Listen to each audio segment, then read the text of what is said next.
बड़ी खबर आपको बता दें, राजस्थान में कोरोना के मामले बढ़ने पर मुख्यमंत्री भजनलाल शर्मा एक्शन मोड में हैं। उन्होंने राजस्थान में कोविड प्रबंधन के लिए राज्य स्तरीय प्रबंधन समिति का गठन कर दिया है। समिति के गठन के साथ ही मुख्यमंत्री भजनलाल शर्मा ने नोडल अधिकारी भी नियुक्त कर दिया है। केरल, कर्नाटक, तमिलनाडु, महाराष्ट्र समेत अन्य राज्यों में कोरोना के बढ़ते केसों को देखते हुए राजस्थान सरकार ने कोविड मैनेजमेंट के लिए टीम का गठन किया है।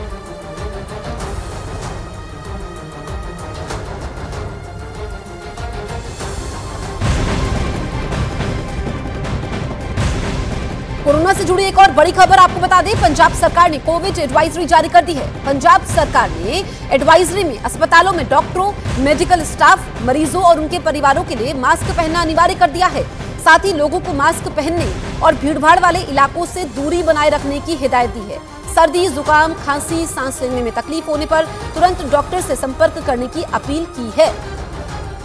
हालांकि जो JN. वेरिएंट है, 1 वेरिएंट है, ये इतना खतरनाक नहीं है, लेकिन अगर पहले से गंभीर बीमारियां हैं तो फिर ये जानलेवा भी साबित हो सकता है। और देश में तो कोरोना के मामले अब 3000 तक पहुंच गए हैं। ऐसे में सभी राज्यों की तरफ से ये एडवाइजरी जारी की जा रही है।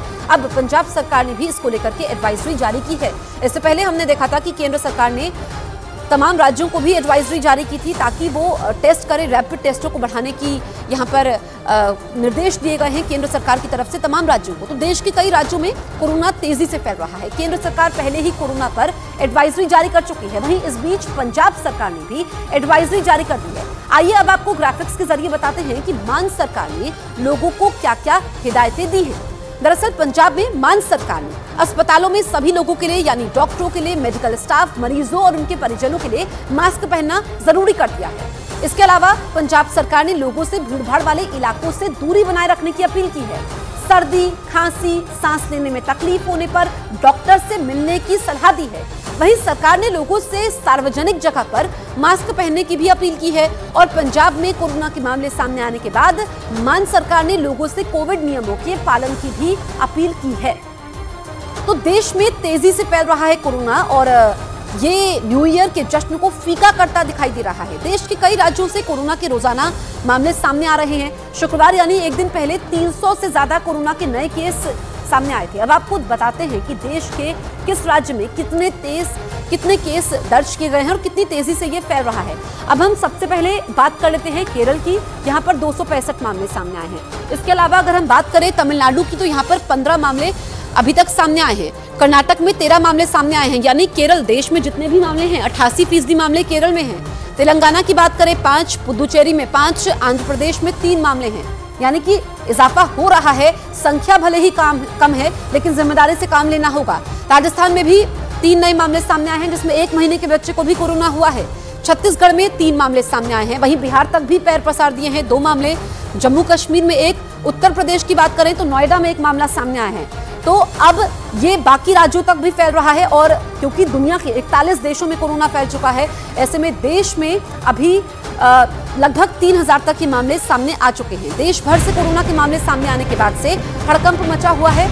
इस बीच राज्य सरकारें कोरोना के हालात पर बैठक भी कर रही है ताकि कोविड को फैलाने से रोका जा सके। बिहार में नीतीश सरकार तो आंध्र प्रदेश में मुख्यमंत्री जगन मोहन रेड्डी ने बैठक की और अधिकारियों को कोरोना के नए वेरिएंट पर कई निर्देश भी दिए हैं। 2 तस्वीरें आपके सामने हैं। एक तरफ बिहार सरकार ने कोरोना के हालात पर बैठक की है, आंध्र प्रदेश के मुख्यमंत्री ने भी बैठक की है।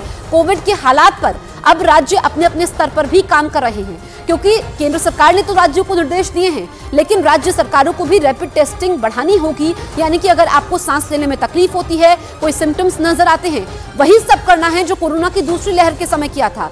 क्योंकि अभी क्रिसमस है, अगले हफ्ते नया साल है, ऐसे में जश्न होता है, पार्टियां होती है, लोग सोशल डिस्टेंसिंग भूल जाते हैं। तो वही सब दोबारा करना है जो कोरोना की दूसरी लहर के समय किया गया था। और अब बैठकें भी हो रही हैं, क्योंकि अगर अभी अलर्ट नहीं हुए, अभी अगर जिम्मेदारी से काम नहीं लिया, तो फिर समस्या विकराल हो सकती है।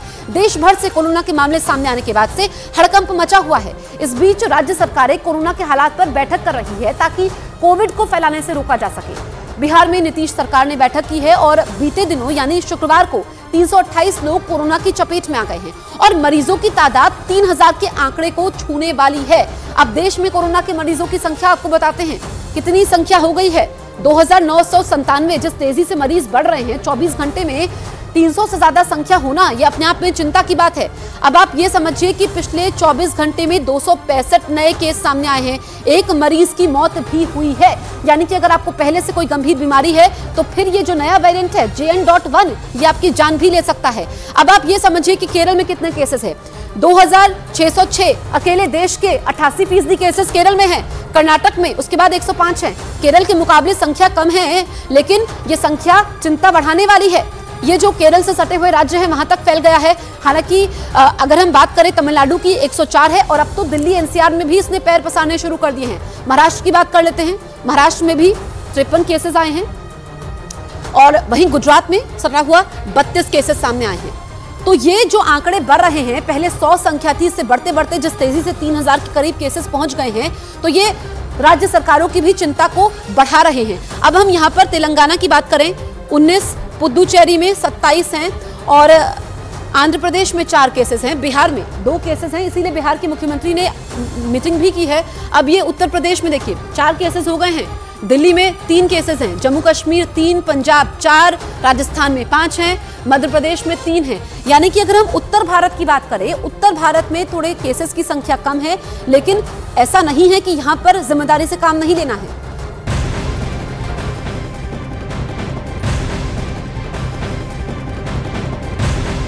देश की राजधानी दिल्ली में एक बार फिर प्रदूषण का स्तर बढ़ने लगा है। दिल्ली में AQI यानी कि एयर क्वालिटी इंडेक्स 400 के पार पहुंच चुका है, जिसका मतलब यह है कि दिल्ली में हवा की गुणवत्ता गंभीर श्रेणी में पहुंच गई है।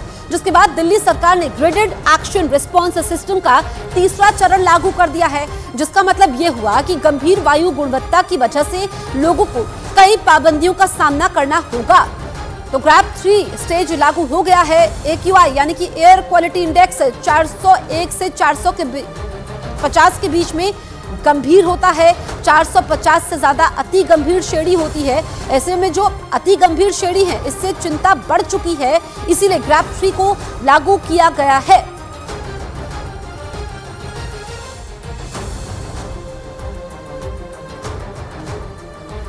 दिल्ली और NCR के इलाकों में एक बार फिर से हवा प्रदूषण बढ़ने से हवा जहरीली होने लगी है। ठंड और कोहरे के बीच दमघोटू हवा में लोगों का सांस लेना मुश्किल होता जा रहा है। यही वजह है कि दिल्ली सरकार ने ग्रैप यानी ग्रेडेड एक्शंस रिस्पांस सिस्टम का तीसरा चरण लागू कर दिया है, जिसका मतलब यह है कि प्रदूषण बढ़ने से दिल्ली में सख्ती कर दी गई है। क्या क्या सख्ती हुई है ये आपको बताते हैं। गैर आवश्यक निर्माण पर रोक लगा दी गई है, यानी जिस निर्माण का काम फिलहाल जरूरी नहीं है वो नहीं होगा, निर्माण नहीं करवा पाएंगे। इसके अलावा दिल्ली में ग्रैप के तीसरे चरण के तहत तोड़फोड़ पर सख्ती से रोक लगाने के आदेश दिए गए हैं, क्योंकि इससे भी प्रदूषण होता है। साथ ही BS3 पेट्रोल की गाड़ियों के सड़क पर दौड़ने पर पाबंदी लगा दी गई है, जब तक ये प्रदूषण कम नहीं होता है। इतना ही नहीं, अब BS4 डीजल गाड़ियों की बात कर लेते हैं, तो इन पर भी बैन लग चुका है। यानी इस मॉडल की गाड़ियां भी फिलहाल देश की राजधानी की सड़कों पर नहीं चल पाएंगी।